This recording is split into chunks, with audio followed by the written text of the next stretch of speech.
Kemudian kita masuk pada bagian transformasi ya. Jadi di sini yang tadi aku paparkan itu adalah tentang distribusi normal standar. Jadi distribusi normal standar atau distribusi Z ini memiliki rata-rata 0 dan standar deviasinya 1. Nah, pertanyaannya, ketika terdapat sebuah data yang ternyata mu-nya bukan 0 atau mu ya, di sini mu-nya adalah sebuah angka dan sigmanya juga bukan 1 tapi sigma. Gimana caranya? Nah, caranya adalah dengan melakukan transformasi terlebih dahulu seperti di kotak yang kanan ini. Jadi kita mentransformasi bentuk normal biasa menjadi bentuk normal yang standar yang distribusinya 0,1. Gitu. Rumusnya adalah Z sama dengan X dikurangi mu dibagi sigma. Nanti aku kasih contohnya ya, biar lebih paham. Nah, di sini ada satu contoh soal. Jadi diketahui nilai skor ujian berdistribusi normal dengan rata-rata pada populasinya 80. Jadi ini adalah mu. Dan standar deviasinya 10, berarti ini adalah sigma. Nah, kemudian kita harus mencari peluang jika terdapat skornya. Yang pertama adalah kurang dari 54. Kemudian yang B, ketika skornya itu minimal 70. Dan yang C, ketika nilainya di antara 40 dan 60. Nah, ini kan ternyata mu-nya atau rata-ratanya bukan 1 dan standar deviasinya atau sigmanya bukan 0. Berarti kita harus melakukan transformasi dulu ya teman-teman untuk bisa menghitung persentase atau peluangnya dari skor tersebut. Caranya, misalkan untuk poin A ya. Untuk poin A, kita harus mencari peluang ketika X-nya itu 54 atau X-nya kurang dari 54. Nah, ketika X-nya kurang dari 54, berapa sih peluang dari normal?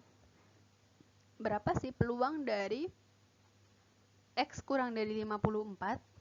Nah, caranya kita langsung saja melakukan transformasi Z dengan rumus sebagai berikut ya. Ini rumusnya. Kemudian kita masukkan X-nya di sini adalah 54, mu-nya adalah 80, sigmanya adalah 10, dihitung biasa sehingga ketemu Z-nya itu minus 2,46. Nah, kalau udah ketemu Z-nya gampang deh, jadi kayak cara yang di slide-slide sebelumnya. Jadi peluang Z kurang dari 2,6, kemudian kita cari di tabel yang negatif, minus 2,6, nah hasilnya adalah 0,004. Jadi persentase siswa ketika terdapat skor kurang dari 54 itu adalah sebesar 0,004 atau mungkin kalau dipersenin itu sekitar 0,4% gitu. Jadi ada tambahan proses di bagian sini ya, tengah ini. Z sama dengan X mu dibagi dengan sigma. Gitu. Oke, lanjut yang poin B. Nah, di poin B ini kita akan mencari persentase ketika minimal adalah 70. Minimal bernilai 70. Nah, minimal itu kan berarti X lebih dari sama dengan 70 ya. Tapi karena normal itu adalah distribusi yang kontinu, bukan diskrit, jadi dia mengabaikan apakah dia itu sama dengan atau tidak sama dengan gitu. Jadi antara lebih dari sama dengan lebih dari itu akan sama aja. Nah, di sini X lebih dari sama dengan 70. 70-nya langsung kita hitung, 70 kurangi 80 dibagi 10, ketemunya minus 1.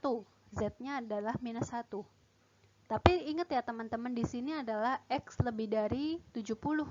Berarti di sini kita juga ngikutin peluang Z lebih dari minus 1. Nah, gimana kalau lebih dari? Berarti kita harus mengubah bentuk menjadi 1 kurangin sekian. 1 kurangi peluang Z kurang dari minus 1. Nah, berapa nilai Z kurang dari minus 1? Kita langsung lihat di sini di tabel. Ternyata nilainya adalah 0,15866. Nah, ini dikurangkan biasa. Hasilnya adalah 0,84134. Atau kalau dipersenin 84% ya. 84% peluang dari siswa yang nilainya minimal 70. Besar ya dibandingkan yang A. Nah, iya karena ini kan rata-ratanya emang 80 ya. Jadi kebanyakan nilainya itu 80. Nah, jadi kalau kita cari yang minimal 70 kan sudah mendekati ya dengan 80 dibandingkan 54. Jadi pasti persentasenya akan lebih besar seperti itu. Oke, kita lanjut yang poin C. Poin C.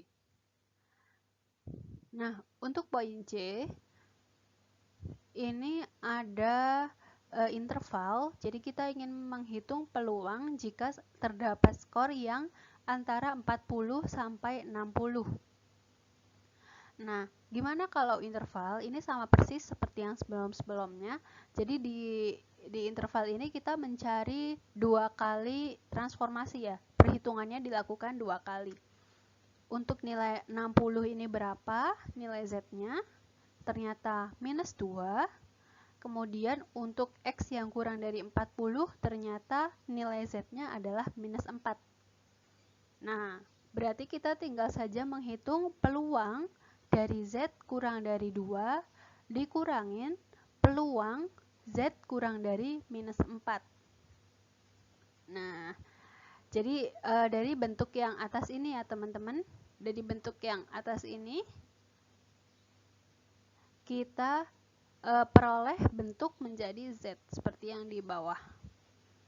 Ini perhitungan seperti biasa yang ada di tabel. Nah, kira-kira berapa hasilnya teman-teman? Mungkin bisa diisi di kolom komentar karena sudah aku jelaskan di sebelumnya, jadi semoga ini bisa untuk PR sendiri-sendiri gitu ya, ngitung sendiri-sendiri. Nah, gitu aja teman-teman video dari aku, semoga bermanfaat. Dan jika ada pertanyaan atau hal yang belum jelas, bisa kalian tuliskan di kolom komentar. Insya Allah kalau ada waktu dan aku bisa jawab, insya Allah aku usahakan jawab. Terima kasih teman-teman, semoga sehat selalu dan dimudahkan semua urusannya. Assalamualaikum warahmatullahi wabarakatuh.